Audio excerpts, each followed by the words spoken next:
বন্ধুরা, মোহনবাগান 2.0 চ্যানেলে আপনাদের সকলকে স্বাগত জানাই। তো আজকে প্রথম আপডেটটা যে বেরিয়ে আসছে, আর্জেন্টিনার জাতীয় দল ইন্ডিয়াতে খেলতে আসছে। মেসির দল আর্জেন্টিনা আসতে চলেছে নভেম্বর মাসের কেরালার একটি ফ্রেন্ডলি ম্যাচ খেলার জন্য। এই খেলাটা হবে কেরালার কোচিতে। তো এটা ভারতীয় ফুটবলের জন্য একটা বড় ধরনের খবর, কারণ আমরা জানি ভারতীয়রা বেশিরভাগ ক্রিকেট প্রেমী। তো ভারতে যদি মেসি আসে, তবে ভারতীয়দেররা ফুটবলের প্রতি বেশি ইন্টারেস্ট দেখাবে। তো এটা একটা বড় ধরনের খবর বলা যেতে পারে। তো এর পরবর্তী ভিডিওতে আসার আগে বলে রাখি, চ্যানেলটি অবশ্যই সাবস্ক্রাইব করে রাখবেন সঠিক ইনফরমেশান পাওয়ার জন্য। তো এর পরবর্তী আপডেটে আসি, যে এবারে কিন্তু সাসপেন্ড বা ব্যান খেতে পারে এআইএফএফ। আসলে ব্যাপারটা হচ্ছে যে 2022 সালে একবার এআইএফএফ ব্যান খেয়েছিল, যেটা তোমরা সকলেই জানো।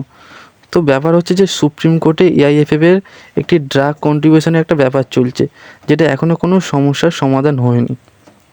তাছাড়া আর একটা বিষয়, যে দেশের 1 নম্বর লিগ অর্থাৎ সেরা লিগ আইএসএল যেটা হবে কি না তা নিয়েও নিশ্চয়তা আছে। মানে দেশের ফুটবলের দুর্দশা একবারে নিচে এসে পৌঁছেছে। তাই নিয়ে ফিফা কিন্তু এআইএফের ওপর ভালো মতোই রেগে আছে। এটাই হচ্ছে ব্যাপার। তাই যে আপডেটটা বেরিয়ে আসছে যে এআইএফএফ আরও একবার ব্যান খেতে পারে। তো এবার লাস্ট আপডেটটা দিই পার্থিব গগৈকে নিয়ে। 22 বছর বয়সী ভারতীয় প্লেয়ার রাইট উইঙ্গারকে নিয়ে তার মার্কেট ভ্যালু 1.6 কোটি টাকা।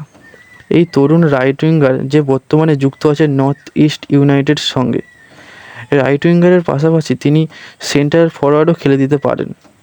আইএসএলে 2022-23 মরশুম থেকেই যুক্ত আছে নর্থ ইস্ট ইউনাইটেডে।